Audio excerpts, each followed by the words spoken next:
नमस्कार, आप देख रहे हैं CN24 न्यूज़ और मैं हूं आपके साथ जेडी। आज हमारे साथ जो मेहमान जुड़े हुए हैं उनको परिचय की कोई ज़रूरत नहीं है। पूरे गुजरात में एक बड़े आदिवासी नेता के तौर पर वे जाने जाते हैं और हाल ही में आम आदमी पार्टी के साथ उनकी पार्टी यानी BTP का गठबंधन भी हो चुका है और उनसे आज हम कई मुद्दों पर बात करेंगे।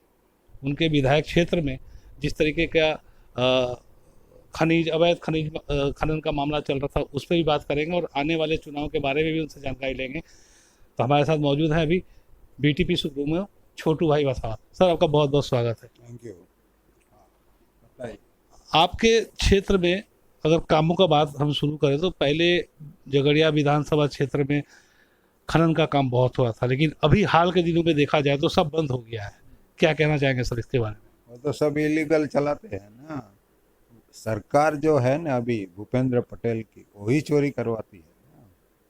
सबसे ज़्यादा गुजरात में खनन हमारे वहाँ है झगड़िया में। उसको चोरने के लिए वो गवर्नमेंट आदेश देती है ना। जो कलेक्टर बनता है, जो भूस्तर शास्त्री है, सब पैसा लेते हो चलाते हैं। लेकिन अभी तो बंद हो गया है इसी सर। इसी का जो जो सर्टी देना चाहिए वो है नहीं किसी के पास। अभी भी चल रहा है सब रोड पे पीलने का, वो स्टोन कसर करने का। वो हवा में कितना रचकन जाता है, फिर वो देखते नहीं। उसका नियम तो है 200 मीटर 500 मीटर तक वो डाल नहीं सकते हैं ना। फिर भी देखो राजपाड़ी से नेत्रंग जाते हुए रास्ते में कितना रोड पे ही पीलते हैं ना। कौन देखता है उसको? क्योंकि वो वही करवाते हो, वही पैसा लेते हैं ना। अभी जो कंपनी आया है बिलकॉन वहाँ बनाती है, वो भरूच में बड़ा वो नर्मदा इस पर, इसमें भी यहाँ से पत्थर जाता है। सब इलीगल है ना। किसी ने मंजूरी दिया ही नहीं है ना। वो लोग कागज पे देते हैं ऐसे पैसा लेकर, बाकी इलीगली तो है ही नहीं। वो जो रोड की बात हुई, रोड में भी वो लोग पैसा खाते हैं। गुजरात में वो जो बीजेपी सरकार 28 साल से है, वो भ्रष्टाचार इतना करती है, इतना करती है कि लोग तंग आ गए हैं ना।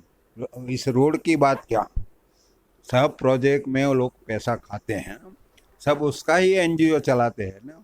वो कॉन्ट्रैक्टर जो लाया है, आप रास्ते की बात कर रहे हैं, जी, रास्ता पूरा इसको हुआ ही मैंने नहीं। देखा नहीं है ना। वो रोड मेरे कागज पे, मेरे लेटर पर वो मंजूर हुआ है। आपने देखा, मैंने दिखाया है। जी जी हाँ, जी जी। तो कांटेक्ट करने आता है तो यहाँ का जो एमएलए है, दूसरे कोई लोग है, उसको तो मिलना चाहिए ना। रोड बनाते समय में बुलाना चाहिए कैसा मटेरियल डालना है, क्या डालना है। कोई साइन बोर्ड लगाना चाहिए, इसका इतना किलोमीटर का रास्ता है, इतना पैसा है, इसमें इतना मटेरियल डाला जाता है, इतना डामर डालने का है, इतना कपची डालने का है। वो तो कोई बताते नहीं, ऐसे ही बना के चले जाते हैं। क्योंकि चोरी ही करते हैं ना। उसका जो जो इंजीनियर होता है, जो प्रधान होता है उसका, पूर्णेश मोदी, वो कभी देखने आता नहीं है ना। वो बोलता है कि जैसा बनाना है बना दो। वो चुनाव आ रहा है, चुनावी फंड में पैसा हमको दे जाना। तो बिगड़ेगा तो हमारा ना। वही हाल है सरकार का। वो सरकार बिल्कुल भिखारी थी, अब पैसा बना लिया है।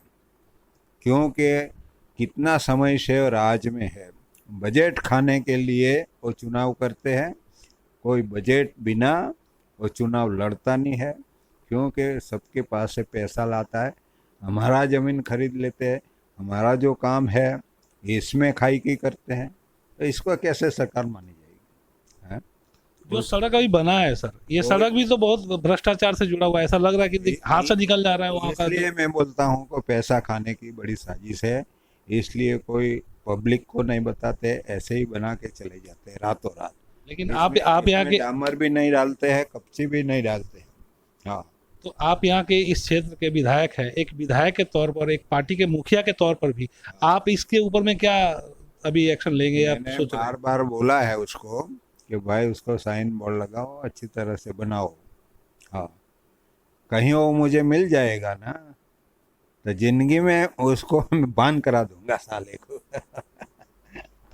इसके बाप का पैसा थोड़ा है कोई, हाँ, खा जाने का सही है। है। हाँ, बर्दाश्त नहीं करूंगा, या, मारूंगा जरूर उसको। यानी बता देना उसको। यानी कि आप बहुत ज्यादा गुस्से में हैं कि इस तरह से भ्रष्टाचार किया। रोड पूरा भी नहीं हुआ है, रोड अभी पूरा भी नहीं हुआ है। पूरा 19 होगा तो टूटेगा ना। मटेरियल तो डालते नहीं है ना, चोरी ही करना है तो क्या करोगे। हाँ, उसका नियत उसके लोभ में, उसके शरीर में जो घूम रहा है मगज में, खाना खाना खाना, वही खा जाते हैं। नरेंद्र मोदी बोलते थे कि मैं किसी को खाने नहीं देता हूँ, खाता नहीं हूँ, खाने नहीं देता हूँ, वो सब उसके ही आदमी खा जाते हैं ना, कहाँ जाता है। मतलब सब कहने की बातें हैं। हाँ, कहने की बात है, करने की बात नहीं है ना, उसको कोई लेना देना नहीं है हमारी आबादी से। हमारा तो सब सेपरेट बजट भी है आदिवासियों का, वो बताते नहीं, हमारे बजट से ही सब चलता है। सर अभी आम आदमी पार्टी के साथ में आपकी पार्टी बीटीपी का गठबंधन भी हुआ है। इस गठबंधन को आप आगे किस जगह पर देखते हैं? अब चल रहा है बात, गठबंधन होगा, जरूर होगा, क्यों नहीं।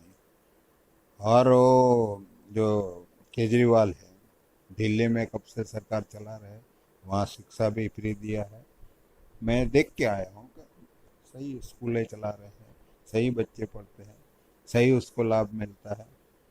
इसलिए हमने बोला कि आओ गुजरात में, वो साले चोर लोग यहाँ राज करते हैं उसको निकालेंगे, इसलिए वो आने वाले हैं ना, निकाल के रहेंगे हम उसको, चलने तो नहीं देंगे।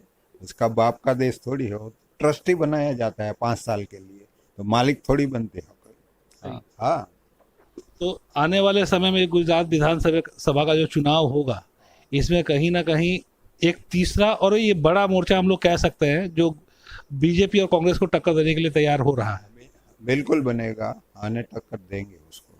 हाँ, टक्कर तो ऐसी देंगे कि उसको पता भी नहीं चलेगा कहाँ चला गया, क्योंकि पूरी प्रजा ध्वस्त हो गई है, उसके तंग आ गई है। जो महंगाई इतनी है, कोई सुनता नहीं है साला। हर रोज पुलिस वाला उसको डंडा दिखाता है, बूट लेकर बन जाता है, बना देते हैं। अभी चुनाव आ रहा है तो उसका जो CR पाटिल निकलने वाला है सब जिला में, अगर फोन के किसी को सूचना देगा तो रिकॉर्ड हो जाएगा। इसकी वजह से वो खुद वहाँ जाकर वोट लेकर पैदा करेगा और पुलिस को बोलेगा कि उसको सपोर्ट करना है, और जो हमारे विरुद्ध में जाता है बीजेपी के विरुद्ध में, उसको दबाना है, मारना है, इस पर केस करना है। वही बात करने के लिए पूरा गुजरात में कार्यकर उन लोगों ने बनाया है।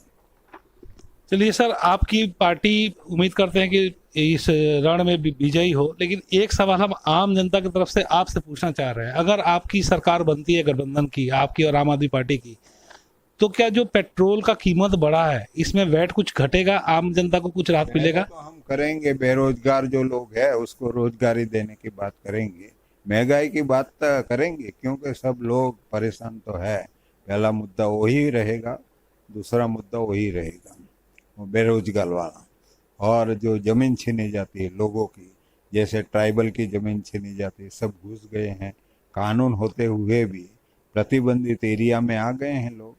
मैंने बताया को खनन करने के लिए सब सरकार ने ही भेजे हैं ना, कौन आता है, कोई इधर पग रखता है क्या? वो नहीं सपोर्ट करती है सरकार, उसके पुलिस वाले आ जाते हैं, पायलटिंग करके ले जाते हैं खनन, सब दारू बेचाते हैं, उसको गवर्नमेंट थोड़ी मानेंगे, गुंडाओं की टोलकी कहेंगे हम उसको। तो यानी कि अब जो खनन चल रहा था, अवैध काम जितना चल रहा था, वो अब हमेशा के लिए आपने बंद करवा दिया, वो बंद ही रहेगा? ना, अभी तो बंद नहीं है, चोरी छुपी से ले जाते हैं, अगर हम निकलेंगे तो बंद करवाएंगे, देखेंगे। तो ये थे हमारे साथ छोटू भाई वसावा, बीटीपी सुप्रीमो, और उन्होंने बहुत साफ अंदाज में और कड़क अंदाज में कहा, साफ शब्दों में कहा कि यहाँ पर कोई भी अवैध गतिविधि को वो चलने तो नहीं देंगे। और आने वाले वक्त में अगर इनकी गठबंधन की सरकार बनती है तो जाहिर तौर पर आम जनता जो है उनको महंगाई से निजात दिलाने का काम करेंगे। पेट्रोल डीजल की कीमतें कम से कम राज्य सरकार के दर पर जितना हो सके उतना कम किया जाएगा, और साथ ही रोजगार पर काम किया जाएगा। तो आने वाला वक्त इस बात का निर्णय करेगा सरकार किसका बनता है। अगर इनका सरकार बनता है, ये क्या करते हैं, वो भी आने वाला वक्त में देखा जाएगा। कैमरा पर्सन प्रिंस कुमार के साथ JD, CN24 न्यूज़, झगड़िया।